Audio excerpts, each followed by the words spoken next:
Yung nag-trending internationally na Nashville Hot Mozzarella Sticks, nandito na rin sa Angeles City. It's crispy, spicy, and you get that very satisfying cheese pull. Nabigla ako na meron ng ganyan dito. Kasi yung main target ko talaga dito, itry itong tinatawag nilang best batterol daw in Angeles City. Tapos pinaris ko sa bibingka waffles and this dark chocolate champurrado. Apart from that, meron din silang all-day breakfast, pasta, at yung mga coffee and non-coffee drinks. So let me tell you all about it. This place is called Bake Oven Cafe, open daily from 9 a.m. to 9 p.m. at located sa Paseo San Jose dito sa Angeles City, halos katabi ng Nepo Mall. At tingnan nyo yan, ang ganda na palang tumambay sa gabi dito guys. Very presko and chill yung lugar. So syempre, first order of business ay subukan itong tinatawag nilang best batterol daw in Angeles City.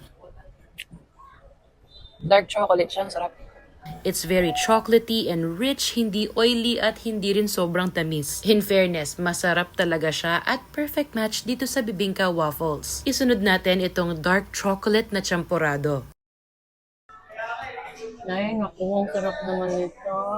One of the best champurado I've tried in a long time. Sana may option to add dilis on top para complete yung experience. Sa mga all-day breakfast naman, eto at meron tayo ng chicken a la king. Very standard naman, creamy yung sauce. Tapos kung makikita nyo, merong garlic rice at 2 itlog. Eto naman parang baksilog yung dating kasi meron siyang bacon and that cheese sauce. In fairness, masarap yung sauce. Pero ang pinaka nagustuhan ko sa lahat ay itong tapa. It's very tasty, hindi matamis, and perfect with a little bit of vinegar. Meron din silang mga budget meal na worth 75 pesos tulad nitong spam musubi with rice and egg. Sa mga cold drinks naman, bestseller daw itong Biscoff latte and yung pink strawberry milk. Surprisingly, hindi sobrang tamis yung Biscoff, so gusto ko yon. Yung pink strawberry milk naman is a very fun drink. Ito naman yung cheesy barbecue fries, so from the name itself, you get cheese sauce and barbecue sauce and it's actually a fun combo. It's also nice to know na yung mga syrup and sauces na ginagamit sa food and drinks nila ay sila mismo yung gumawa. For dessert, we're having this Biscoff waffle, although may iba pang flavors yan. And then syempre, nag-try din tayo ng coffee and I think this is their sea salt latte. Ang nagustuhan ko dito, very affordable yung food nila tapos napaka-cozy rin ng place. And totoo nga, na panalo yung kanilang baterol, isama nyo na rin yung champurado. Plus, marami pang pagpipilian na iba pang food and drinks kaya okay na okay itong tambayan.